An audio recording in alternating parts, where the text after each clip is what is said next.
D'accord? C'est-à-dire, il y a un accord.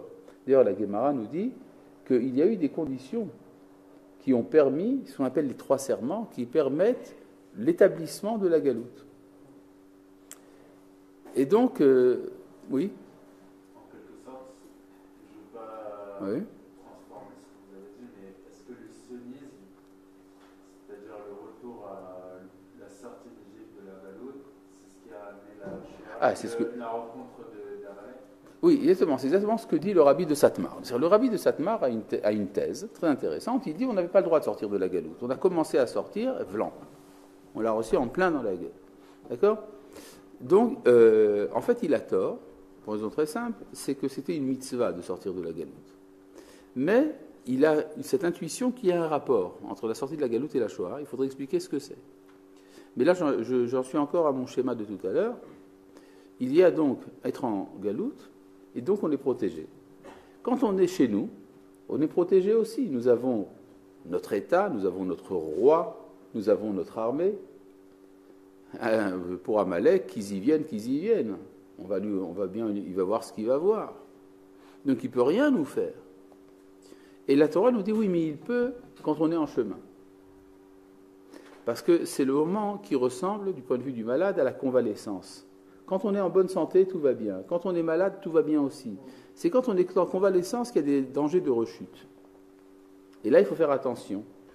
C'est-à-dire qu'il y a un moment où il y aurait une sorte d'absence de la Hashgacha, un moment d'absence de la providence divine, qui fait que la Shoah devient possible.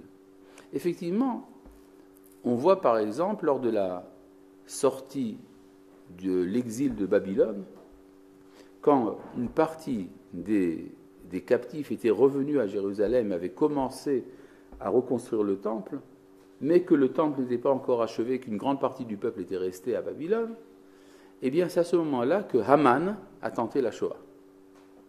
Donc on voit que le thème revient. Et les prophètes nous annoncent que vient un temps, à la sortie de la galoute, où le danger existe. Il est évitable, c'est prouvé par la Megillat d'Esther, mais le danger existe. Donc il faut savoir quelles sont les données du danger, et quelles sont les possibilités de l'éviter. Oui. Il y a eu des pogroms avant même que le... Ah, il y a eu des pogroms. Oui, mais les pogroms, ce ne sont que des pogroms. C'est terrible, les pogroms. Comment?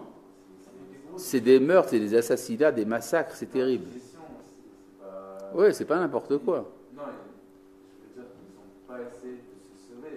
C'est l'Inquisition qui les a forcés à se sauver et à faire à pratiquer leur crypto-judaïsme. Oui, et alors?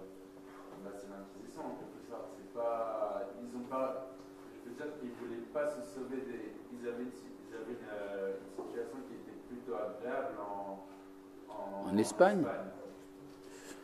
Ça allait pas. C'est l'Inquisition qui les a poussés. Oui, oui, c'est vrai. Non, mais il y a eu aussi des pogroms. Il y a eu avant l'Inquisition, il y a eu des pogroms en Espagne même. En 1391, il y a eu une série d'attaques contre les Juifs, et une grande partie des Juifs espagnols ont quitté l'Espagne à ce moment-là, avant l'Inquisition. Et à part ça, il y a eu des pogroms un peu partout dans le monde juif. Il y a des livres là-dessus. C'est assez horrible ce qui s'est passé. Il y a une différence entre ça et la Shoah.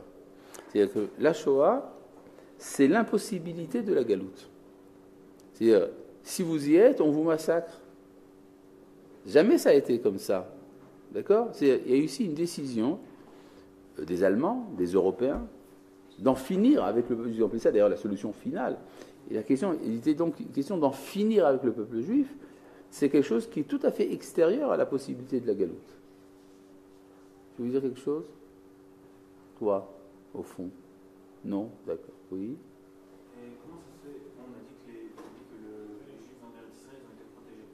Et il y a d'autres endroits dans le monde où les Juifs ont été protégés, comme en Afrique du Nord. Oui, j'ai pas dit que tout le monde. J'ai pas dit que d'après le schéma des prophètes, tout le monde y passe. J'ai dit que ce que les prophètes nous ont dit, c'est qu'en Eretz Israël, on est protégé. J'ai pas dit que ça ne veut pas dire qu'ailleurs aussi. D'accord? Hein? Et justement, par rapport à ces schémas, il peut y avoir une explication par rapport au fait que c'est plus tapé sur le monde Ashkenaz que Oui, la question se pose, évidemment. Si on parle justement qu'il y a forcément, il y a peut-être Bien que quand même la communauté juive de Salonique, qui était la plus grande communauté séfarade du monde, a été totalement massacrée, soit dit en passant.